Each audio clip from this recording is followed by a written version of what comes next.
Pelo sinal da Santa Cruz, livrai-nos Deus, nosso Senhor, dos nossos inimigos. Em nome do Pai, do Filho e do Espírito Santo. Amém.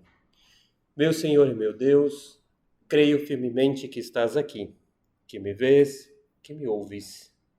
Adoro-te com profunda reverência. Peço-te perdão dos meus pecados e graça para fazer com fruto este tempo de oração. Minha Mãe Imaculada, São José, meu Pai e Senhor, meu anjo da guarda, intercedei por mim.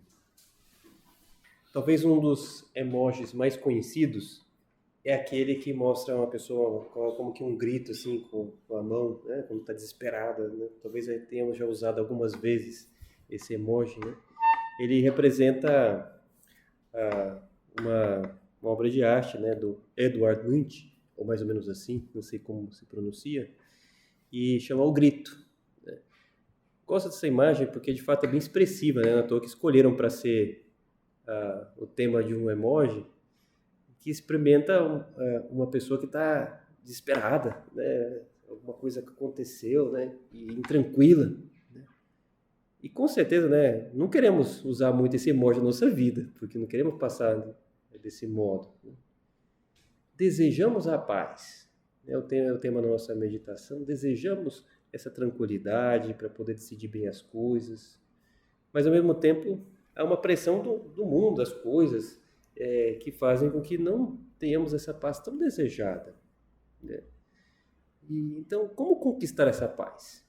É o tema da nossa meditação. Não é, claro, como sempre, considerações de autoajuda que eu me proponho aqui, mas que olhemos para Cristo, que sempre nos acompanha, olhemos para Cristo e, através dele, consigamos tirar uma mensagem, um alimento, para, de fato, conquistar a paz. Vamos lá. E a grande motivação que pode nos ajudar é fazer o contraponto dessa obra do Munch, que mostra o grito, a pessoa desesperada lá, com a imagem que nós temos tão cara, né, do Cristo Redentor. Se a gente olha, né, quando é possível ver uma foto, ou quando se vai lá e se vê de mais próximo, né, se mostra a face do Cristo. Aqui de longe a gente não vê, mas está lá, né, essa face serena, um pouquinho inclinada, olhando para baixo, né, que o Cristo Redentor está lá. Foi muito feliz a construção da imagem, porque está olhando mesmo para o rio, né, e com os braços abertos. Não sei se você sabe, mas outro dia vi a origem da construção da imagem, e a ideia original não era essa que foi representada, mas era do Cristo Redentor como tinha nos moldes europeus da época, que era Cristo ressuscitado, que segurava na mão, né, a cruz, segurava assim, como que mostrando a cruz. Né? Então, a cruz ia ser pequena comparada com todo o corpo da estátua, e Cristo ressuscitado com a cruz nas mãos. Mas, ao olhar de longe, o artista descobriu, poxa, de longe as pessoas não vão nem ver a cruz. Né? De longe vai aparecer uma estátua de uma pessoa, mas podia ser qualquer pessoa. Né? E aí a cruz, a pessoa tinha que fazer um ato de fé para descobrir que ele está levando a cruz, ou então tem que subir a montanha para poder descobrir. Né? Então, essa foi a motivação. Poxa, é necessário que a cruz seja vista. Como fazer? Então, vamos aumentar a cruz. Mas se a gente aumentar a cruz demais, então não vai dar para ele segurar na mão. Então, o que fazer? Então vamos fazer um crucificado. Mas aí quem quer fazer o ressuscitado, e não o crucificado. E aí como fazer? Então vamos fazer ele com braços abertos. Né? Então, a cruz vai ser o corpo dele ressuscitado, mas ainda lembrando da cruz. Então, lá você tem a ressurreição e a cruz ao mesmo tempo numa única imagem. Essa que é a grande felicidade dessa imagem, que ficou muito bem conseguida. E conseguir a paz, que é o tema então que a gente se propõe, é fazer como Cristo ressuscitado. Ou seja, eu tenho que abraçar a cruz. Muitas vezes as intranquilidades são fruto de uma pessoa que quer fugir de alguma dificuldade que tem na vida. Não abraça ela. E se eu não abraço, eu fico sempre fugindo. Não sei, gosto de fazer isso, né? Essa imagem de fazer essa imagem, que às vezes, na nossa vida, a gente pode encarar como se fosse uma corrida de obstáculos, em que eu tenho que saltar a cruz, né? Então, apareceu uma dificuldade, opa, passei, desviei, pulei isso aqui, como se a gente tivesse, não, escapei de ter estudado um pouquinho mais e passei nessa prova. Escapei do começo do ano que eu tinha que fazer uma fila muito grande e consegui. Escapei desse trânsito, escapei, como se a gente estivesse escapando de dificuldades, né? Claro, ninguém é masoquista também ir atrás de dificuldades, isso é verdade. Mas se ela me apresenta, eu sou capaz de aceitá-la, né? E não deixar que ela seja cause, né, essa intranquilidade, mas ver o sentido redentor, Cristo redentor daquela cruz que eu passo agora, né? Essa é a grande motivação para experimentar a paz, né? Cristo tem essas palavras: deixo-vos a paz, a minha paz vos dou, mas não a dou como o mundo a dá. Essas palavras são profundas, porque a paz que se deseja às vezes do mundo é essa ausência de problemas, ausência de cruz. Mas a paz verdadeira, a de Cristo, que ele disse: deixo-vos a paz, minha paz vos dou, e não vos dou como o mundo a dá. Essa paz é de abraçar a dificuldade e o sentido redentor dela, porque uma vez que eu supero aquela dificuldade, nossa, eu vejo, nossa, como foi bom, como eu me amadureci, como eu fiz amigos nessa dificuldade, como foi bom. E se eu não experimentasse essa cruz, eu ainda seria um imaturo, eu não teria nenhuma razão de amar. Repare, quando a gente enfrenta uma dificuldade, em vista de um ideal, esse ideal, então, nós amamos mais, então, aquela namorada, porque passei dificuldade para conseguir manter esse namoro e ter um namoro casto, passei essa dificuldade para poder passar essa matéria e como foi bom que agora eu aprendi essa matéria, ralei para conseguir esse estágio e agora estou fazendo bem esse estágio e estou aprendendo muito. Abraçar a cruz me faz, então, ter paz, porque eu estou aprendendo, está tendo sentido naquilo que eu estou fazendo. Então, uma parte, já começando a responder, é que nós olhamos não para o grito do monte, mas olhamos para o Cristo Redentor. E aí, olhar para o Cristo Redentor, eu experimento a paz, que eu tenho que ser como Ele. Abraçar a cruz, que a cruz esteja até no meu próprio corpo, ou seja, o Cristo Redentor que está lá com os braços abertos e lembra da cruz. Nesse sentido, eu gosto de lembrar desse episódio na vida de São José Maria, conhecido. Era anos 30, no momento em que já começa a aparecer as perseguições contra a igreja, e ele sofre, como jovem sacerdote, a perseguição na Espanha, que depois dá início até à Guerra Civil Espanhola. E ele entra, então, um momento num bonde e está cheio de operários que voltam do trabalho, todos sujos, e aqueles operários olham com até raiva de um padre que entra naquele bonde, ainda com esse ranço, toda aquela propaganda comunista que assolava a Espanha, que até foi causa da Guerra Civil. Então, via como ódio, às vezes até um sacerdote, e ele simplesmente porque entrou naquele bonde. E aí aquele operário, um deles lá, quando vê que pode fazer isso, o bonde começa a sair, ele finge que está desequilibrando para poder encostar no São José Maria e suja a batina dele. E aí o bonde continua e ele, quando freia, novamente ele faz o mesmo gesto. E São José Maria podia ficar muito chateado e irado até com aquela situação, avisado o maquinista lá do bonde, descido do bonde, sei lá, feito tanta coisa, mas a presença de espírito dele foi outra, porque ele olhou com carinho para aquele operário e disse: eu vejo que o senhor está querendo um abraço, vem cá. E aí deu um abraço, né? Aí que ele ficou todo sujo mesmo, né? Claro, né? Mas aquele operário se transformou, viu? Poxa, tudo que eu estou pensando aqui, luta de classe, tudo que eu estou pensando aqui, não tem nada a ver. Aqui é um senhor bom, né? Um padre bom que eu estou até ofendendo, sujando a sua roupa, e sujei agora muito mais, né? Mas é tudo invenção que me colocaram na cabeça. Pois bem, São José Maria teve que abraçar aquela dificuldade para poder ajudar na conversão daquele operário. Eu também tenho que fazer isso, abraçar a cruz, encarar aquela dificuldade sem fugir. Às vezes, há pessoas que estão numa grande intranquilidade porque vivem uma espécie, então, de uma tortura chinesa. A tortura chinesa é aquela, né, que coloca uma gotinha, fica caindo na cabeça da pessoa que está amarrada, presa, né? E aí a tortura não é que seja um castigo muito grande, aquela gotinha, mas a expectativa, vai cair a gotinha, vai cair, caiu, né? Vai cair a gotinha, caiu, né? E aí ainda até o chinês ia falar, olha, água bate em pedra dura, tanto bate até que fura. Então vai caindo lá, em um momento, o que vai acontecer com a minha cabeça aqui? Então, né? E a tortura é essa, né? Dessa expectativa que vai cair aquela gota, vai cair, e fica eternamente. O cristão encontra um sentido para aquilo, né? E ama aquela dificuldade e depois até vence aquela situação. É isso que Deus espera de nós. Então, a conquista da paz, o primeiro grande elemento para conquistá-la é abraçar a cruz. Cristo ressuscitado. Mas tem outro passo que vamos dar agora, né? Um outro passo motivado por uma frase de Santo Agostinho. Santo Agostinho, ao falar da paz, ele faz uma definição que depois foi muito utilizada e diz que a paz é a tranquilidade na ordem.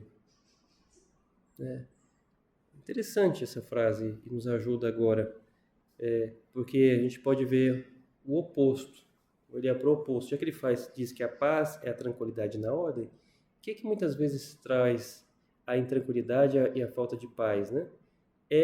Né, a correria na desordem. Vamos pegar o contrário, né? Se a paz é a tranquilidade na ordem, a falta de paz é a correria na desordem. Está começando um ano, e é bom que eu pense, se eu quero ter um ano de paz, então eu tenho que colocar os meios para que não seja uma correria na desordem.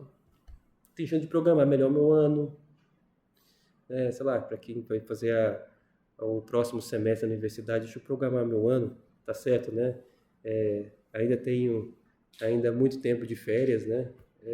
Mas deixa eu programar direitinho esse negócio, de pensar o que eu posso fazer nessas férias, que não seja atropelado esse ano, mas eu quero fazer alguma mínima programação, não só de que matérias eu vou fazer, mas o que eu posso fazer nessas férias para poder, então, quando chegar nas matérias, eu já fazer com melhor qualidade. Será que eu não posso fazer um mini curso online de alguma coisa que vai me ajudar? Que não seja fruto da desordem e de uma correria quando começar as matérias. A correria na desordem. Será que a minha vida é uma correria na desordem, muitas vezes? E é isso que me tira a paz? Eu não preciso colocar um pouco mais de ordem na minha vida? E então, programar o ano que começa. E o ano vai passando. A gente, daqui a pouquinho, já acabou janeiro. E aí eu fecho, abro os olhos e já estou em julho. E daqui a pouco aparece Papai Noel de novo, né? Então, vai sendo consumido o tempo, né, que passa. E é necessário colocar essa programação. E é uma programação simples, que a gente senta em minutos, eu posso planejar meu ano, né? Que eu tenho ideias, assim, que eu quero fazer, ideias, assim, gerais, pelo menos, né? Poxa, eu quero conseguir fazer tantas matérias esse primeiro semestre, tantas no segundo, eu quero conseguir um estágio. Escreva isso de metas que você gostaria, eu vou perseguir essas metas. E o que eu vou fazer nas férias?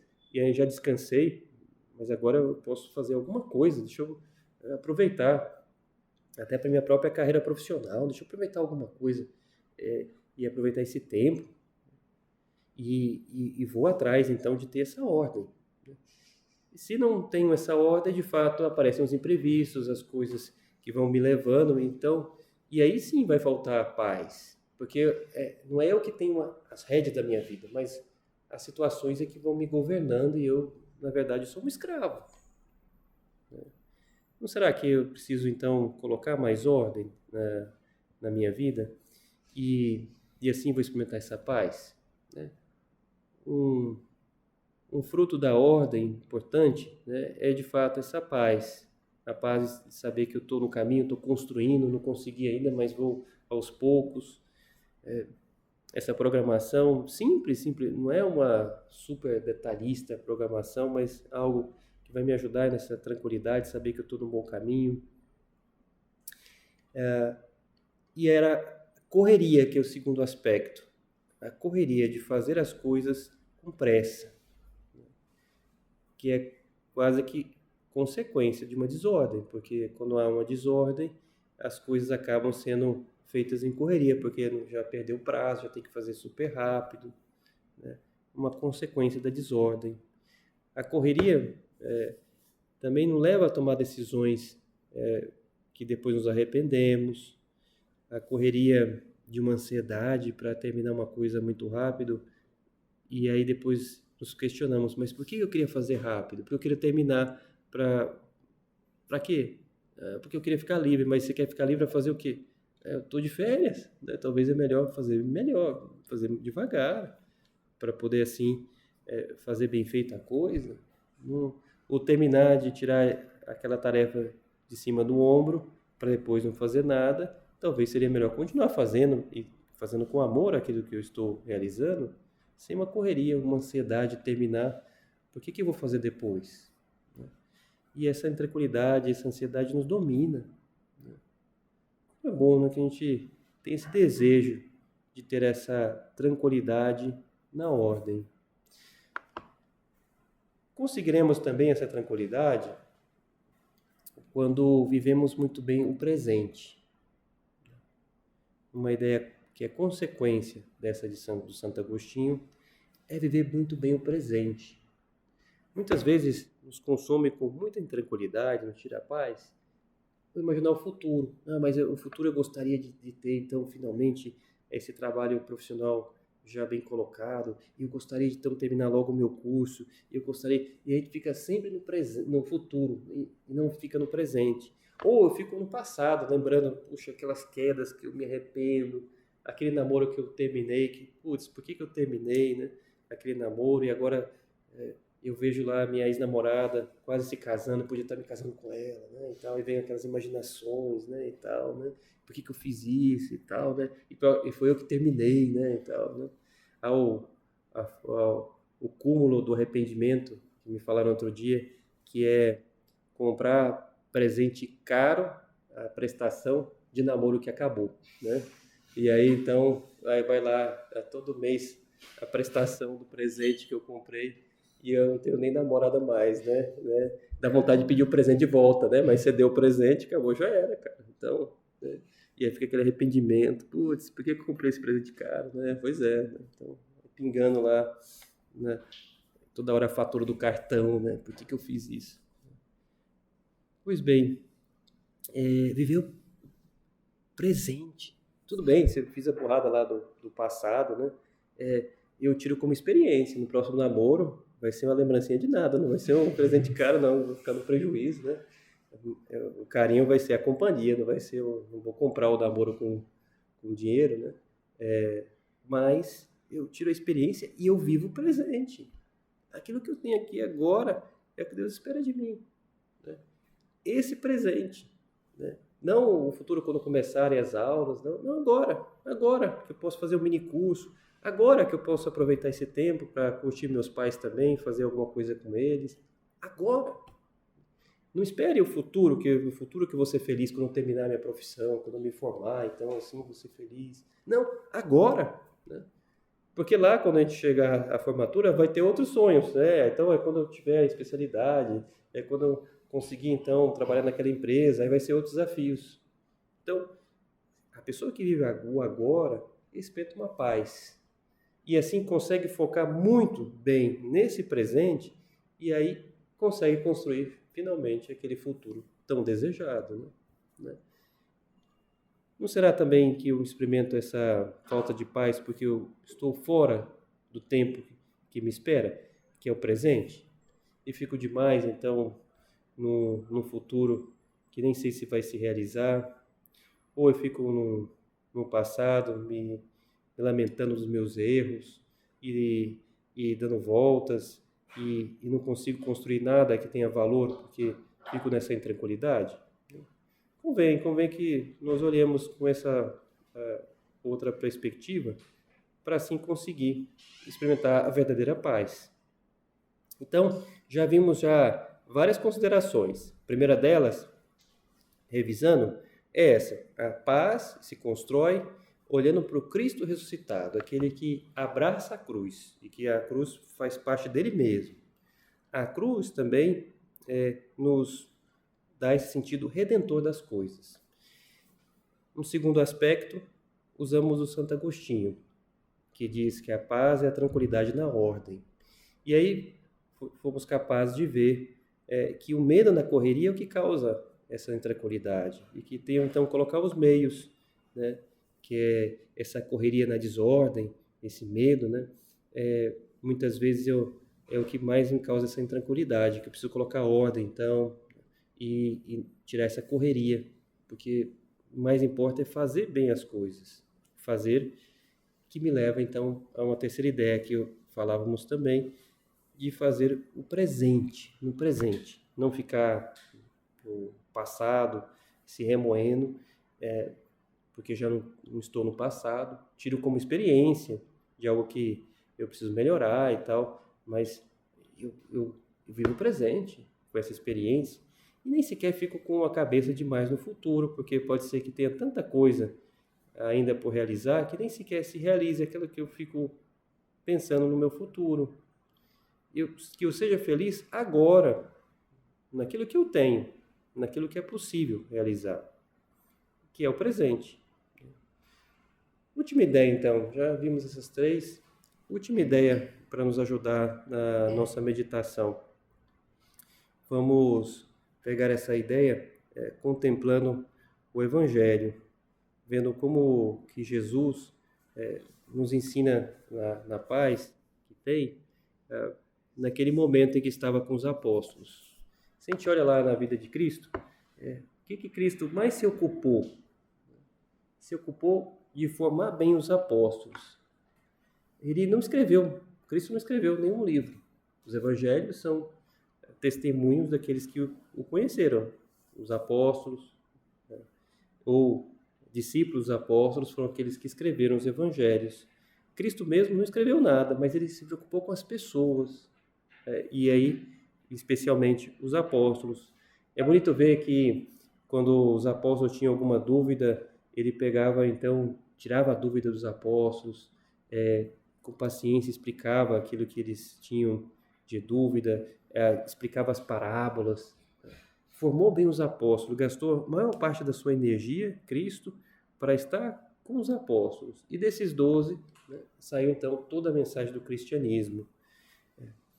E esse esforço, se a gente olhar para o Judas que o traiu, parece que foi inútil, mas foi um que o traiu. E todos os outros, por esse esforço que Cristo fez, foram fiéis, os outros 11. E dos 11, 10 deram a vida, morrendo mártires. E o São João foi o único que não morreu mártir, mas de certa forma já foi mártir espiritualmente, porque ficou do lado de Cristo ao pé da cruz e sofreu vendo o Mestre morrendo na cruz.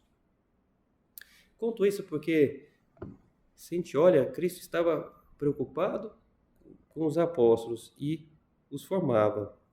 E aí, nesse sentido, ao falar da paz, um ensinamento que Cristo nos dá da paz, nos dá quando ele está reunido com os apóstolos na última ceia. Né?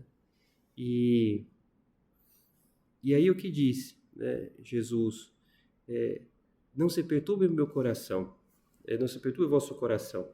Credes em Deus, crede no Pai. Na casa do meu Pai há muitas moradas.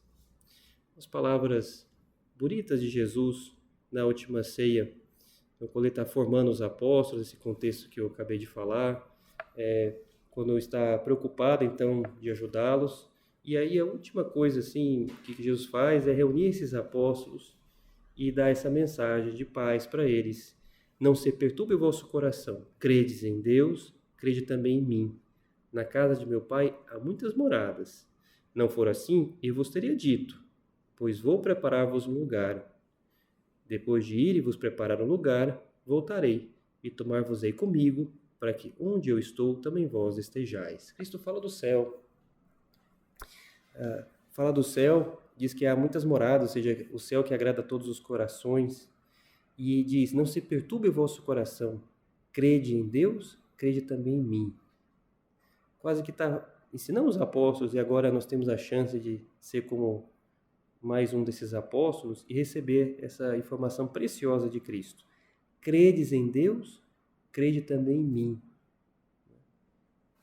A paz vem dessa fé exercida, quando eu vivo bem essa fé, né?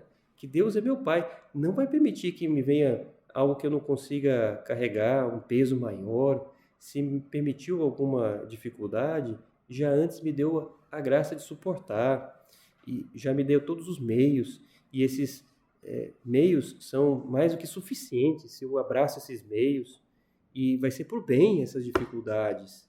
E aquilo que me experimenta em tranquilidade, na verdade, tem que me ajudar até a experimentar uma alegria, porque Deus está comigo. Crede em Deus, crede também em mim. Eu gosto de lembrar de um acontecimento pessoal a esse respeito. É uma coisa bem simples, mas quando eu já era jovem estudante, ia lá para pegar um ônibus no terminal rodoviário lá de Brasília, e me lembro uma vez que o terminal era abarrotado de camelôs e gente que vendia lá suas mercadorias, e então às vezes até atrapalhava, né, você pegar o ônibus porque estava cheio de gente e te oferecendo produtos, às vezes até uma espécie de assédio mesmo, né? Compra aí e tal, não quero não, né? Estudante não tem nenhuma grana mesmo, não tem muita coisa. Não, 2 por 1, não sei o quê, já oferecia fazer o desconto de uma coisa que você não queria. E aí, enfim, tinha que desviar dos vendedores para até chegar lá no ônibus para pegar a condução. E uma das vezes que o medo de ser roubado também, porque muita gente, sei lá, a gente oferecendo mercadoria, mas vai que o cara que está querendo é pegar uma sua, né? No seu bolso, sei lá. Mas aí, um dia, eu nunca me esqueço que eu, caminhando para pegar o ônibus, até estava um pouco atrasado e até preocupado com tanta gente, será que eu vou conseguir chegar? E eu notava que os camelôs olhavam para mim com uma espécie de susto e pegavam lá as mercadorias e afastavam de mim, né? Opa, beleza, então agora eu vou conseguir chegar longe, né? Um pano assim no chão, alguns daqueles tinham lá com as mercadorias, eles pegavam um pano assim e já afastavam, né? E outro também, e mais outro. Pô, então, beleza. Aí eu olhei para trás, tinha uma PM que estava vindo para varrer tudo, né? Ah, agora é assim, não era por causa de mim, né? Então aí, putz, aí eu deixei a PM fazer, né, e fui lá, mas estava tudo limpinho, tudo resolvido, né? Pois bem, eu gosto dessa imagem de pensar, poxa, se for preciso, Deus faz o que for preciso para poder me trazer essa paz, essa segurança, essa imagem que aparece também no livro de Ezequiel, né? Se não me engano, o profeta Eliseu, que conta que viu lá o exército que vinha contra Israel, e era um exército gigantesco, né? E o exército que vinha de Israel era pequeno, e as pessoas olhavam, ixi, vamos fazer um acordo aqui de paz que vamos perder. E o Ezequiel faz uma oração a Deus e pedindo que Israel visse quantos anjos estão batalhando a favor deles, né? E a quantidade de anjos é muito maior, né? E a gente vai ganhar essa batalha, porque não é só o físico, mas tem também tantos anjos que estão a nosso favor. Pois bem, essa fé em Deus, que Deus me acompanha, me faz ter essa visão, né? E aí não tem nada que me abale, porque Deus vai esperar de mim que eu viva o presente fazendo bem minhas orações. Terminemos a nossa oração, então, com essas palavras que acabei de dizer, que ressoem muito fundo no nosso coração, para conquistar a paz. É a fé. Não se perturbe o vosso coração. Credes em Deus, crede também em mim. Quase que Cristo nos convidando, olha, tenha essa paz, mas passe pela fé, que eu vou te ajudar em tudo que for necessário. E até te deixo uma mãe, Maria Santíssima, que dá segurança, dá paz para o seu filho, né? Como toda boa mãe, né? Que quer ajudar o filho e protege se for necessário, né? E Maria também vai fazer isso para nos ajudar a enfrentar qualquer dificuldade que tenhamos aqui na Terra. Que, de fato, escutemos as palavras de Jesus para os apóstolos como direcionadas a nós, Queremos ter essa fé grande, Senhor, me ajude. E com essa fé não vai ter nada que me tire essa tranquilidade. E quero, de fato, né, viver essa tranquilidade na ordem. Quero saber que Deus espera que eu abrace a dificuldade como Cristo, como o Senhor mesmo, o Cristo ressuscitado. O Cristo Redentor que nos plasma nessa estátua que lembramos com tanto carinho. E Maria Santíssima nos ajudará a enfrentar qualquer dificuldade com a grande paz no nosso coração. Dou-te graças, meu Deus, pelos bons propósitos, afetos, inspirações que me comunicaste nesta meditação. Peço-te ajuda para os pôr em prática. Minha Mãe Imaculada, São José, meu Pai e Senhor, meu anjo da guarda, intercedei por mim.